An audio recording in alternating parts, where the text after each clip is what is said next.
ನಮಸ್ಕಾರ ವೀಕ್ಷಕರೇ, ವಾರ್ತಾ ಭಾರತಿ ಟಾಪ್ 20 ನ್ಯೂಸ್ಗೆ ಸ್ವಾಗತ. ಇವತ್ತಿನ ಪ್ರಮುಖ ಸುದ್ದಿಗಳ ಹೈಲೈಟ್ಸ್ ನಿಮಗಾಗಿ ಇಲ್ಲಿವೆ. ಬಿಜೆಪಿಯ 27 ಅಭ್ಯರ್ಥಿಗಳ ಪಟ್ಟಿ ಪ್ರಕಟ. ಅಣ್ಣಾಮಲೈಗಿಲ್ಲ ಟಿಕೆಟ್. ಮುಂಬರುವ ತಮಿಳುನಾಡು ವಿಧಾನಸಭೆ ಚುನಾವಣೆಗೆ 27 ಅಭ್ಯರ್ಥಿಗಳ ಸಂಪೂರ್ಣ ಪಟ್ಟಿಯನ್ನು ಪ್ರಕಟ ಮಾಡಿದ ಭಾರತೀಯ ಜನತಾ ಪಕ್ಷ. ಸಿಎಂ ಸ್ಥಾನದ ವಿಚಾರ ಮಾತಾಡೋಕೆ ಬಿಜೆಪಿ ನಮ್ಮ ಪಕ್ಷದ ಹೈಕಮಾಂಡ್ ಅಲ್ಲ.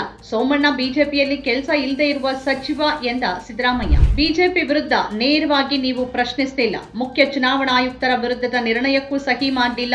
ರಾಜೀವ್ ಚಡ್ಡಾ ವಿರುದ್ಧ ಆಪ್ ವಾಗ್ದಾಳಿ. ನನ್ನನ್ನ ಮೌನಗೊಳಿಸಲಾಗಿದೆಯೇ ಹೊರತು ಸೋಲಿಸಲಾಗಿಲ್ಲ. ಆಪ್ಗೆ ರಾಘವ್ ಚಡ್ಡಾ ತಿರುಗೇಟು.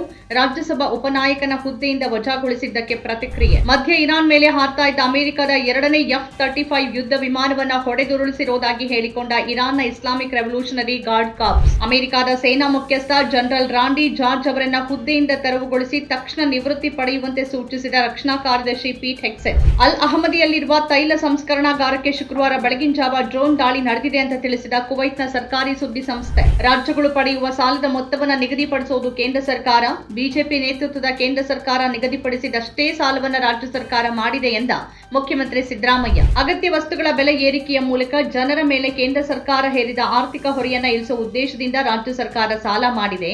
ಜನ ಕಲ್ಯಾಣ ಯೋಜನೆಗಳನ್ನ ನೀಡದೇ ಇದ್ರೂ ಪ್ರಧಾನಿ ನರೇಂದ್ರ ಮೋದಿ ಸಾಲ ಮಾಡಿಲ್ವಾ ಅಂತ ಪ್ರಶ್ನಿಸಿದ ಉಪಮುಖ್ಯಮಂತ್ರಿ ಡಿಕೆ ಶಿವಕುಮಾರ್. ಹೋರ್ಮುಜ್ ಜಲಸಂಧಿಯನ್ನ ಮತ್ತೆ ತೆರೆಯುವ ಮಾರ್ಗಗಳನ್ನು ಅನ್ವೇಷಿಸಲು ವಿವಿಧ ದೇಶಗಳ ಒಕ್ಕೂಟ ರಚಿಸಲು ಸುಮಾರು 60 ದೇಶಗಳ ಜೊತೆ ಗುರುವಾರ ವರ್ಚುವಲ್ ಶೃಂಗಸಭೆ ನಡೆಸಿದ ಬ್ರಿಟನ್. ಪಶ್ಚಿಮ ಏಷ್ಯಾ ಬಿಕ್ಕಟ್ಟು ಜಾಗತಿಕ ಇಂಧನ ಮಾರುಕಟ್ಟೆಯಲ್ಲಿ ಅಸ್ಥಿರತೆ ಸೃಷ್ಟಿ ಮಾಡಿರುವ ನಡುವೆನೇ ಭಾರತಕ್ಕೆ ಕಚ್ಚಾ ತೈಲ ಮತ್ತು ನೈಸರ್ಗಿಕ ಅನಿಲ ರಫ್ತು ಹೆಚ್ಚಿಸುವ ಆಫರ್ ಅನ್ನು ನೀಡಿದ ರಷ್ಯಾ. ಪಶ್ಚಿಮ ಬಂಗಾಳದಲ್ಲಿ ಮತದಾರರ ಪಟ್ಟಿಯ ಪರಿಶೀಲನಾ ಪ್ರಕ್ರಿಯೆಯಲ್ಲಿ 52 ಲಕ್ಷ ಅರ್ಜಿಗಳನ್ನು ವಿಲೇವಾರಿ ಮಾಡಲಾಗಿದೆ ಎಂದ ಚುನಾವಣಾ ಆಯೋಗ.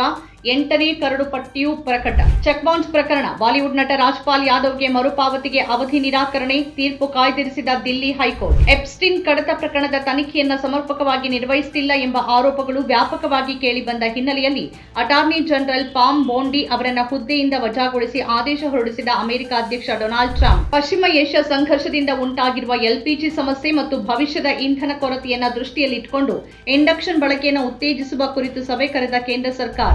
ಅಮೆರಿಕದಿಂದ ತೀವ್ರ ಒತ್ತಡ. ವಿದೇಶಿಗರು ಸೇರಿದಂತೆ 2010 ಕೈದಿಗಳಿಗೆ ಶುಕ್ರವಾರ ಕ್ಷಮಾದಾನ ನೀಡಿದ ಕ್ಯೂಬಾ ಸರ್ಕಾರ. ವಿಮಾನಗಳಲ್ಲಿ ಕನಿಷ್ಠ 60% ಸೀಟುಗಳನ್ನು ಯಾವುದೇ ಹೆಚ್ಚುವರಿ ಶುಲ್ಕವಿಲ್ಲದೆ ನೀಡುವಂತೆ ನೀಡಿದ್ದ ನಿರ್ದೇಶನವನ್ನು ತಾತ್ಕಾಲಿಕವಾಗಿ ಸ್ಥಗಿತಗೊಳಿಸಿದ ಕೇಂದ್ರ ಸರ್ಕಾರ. ಪೊಲೀಸರಿಂದ ಕಿರುಕುಳ ಆರೋಪ. ಯೂಟ್ಯೂಬರ್ ಆತ್ಮಹತ್ಯೆಗೆ ಯತ್ನ. ಬೀದರ್ ಎಸ್ಪಿ ಸಹಿತ ಪೊಲೀಸ್ ಅಧಿಕಾರಿಗಳ ಹೆಸರು ಉಲ್ಲೇಖಿಸಿ ಸಾಮಾಜಿಕ ಜಾಲತಾಣದಲ್ಲಿ ವಿಡಿಯೋ ಹಾಕಿರುವ ಯೂಟ್ಯೂಬರ್. ಕ್ರೈಸ್ತರು ಯೇಸುವಿನ ಸ್ಮರಣೆ ಮೂಲಕ ಶುಭ ಶುಕ್ರವಾರ ಆಚರಣೆ. ಮಂಗಳೂರು ನಗರದ ವಿವಿಧ ಚರ್ಚ್ಗಳಲ್ಲಿ ವಿಶೇಷ ಪ್ರಾರ್ಥನೆ, ಶಿಲುಬೆಯ ಆರಾಧನೆಯೊಂದಿಗೆ ಆಚರಣೆ. ಕರ್ನಾಟಕದ ನಿವೃತ್ತ ಲೋಕಾಯುಕ್ತ ಎನ್ ಸಂತೋಷ್ ಹೆಗಡೆ ಅವರ ಆರೋಗ್ಯದಲ್ಲಿ ಏರುಪೇರು ಉಂಟಾಗಿ ಕುಸಿದು ಬಿದ್ದಿದ್ದು ಬೆಂಗಳೂರಿನ ಆಸ್ಪತ್ರೆಗೆ ದಾಖಲಿಸಲಾಗಿದೆ.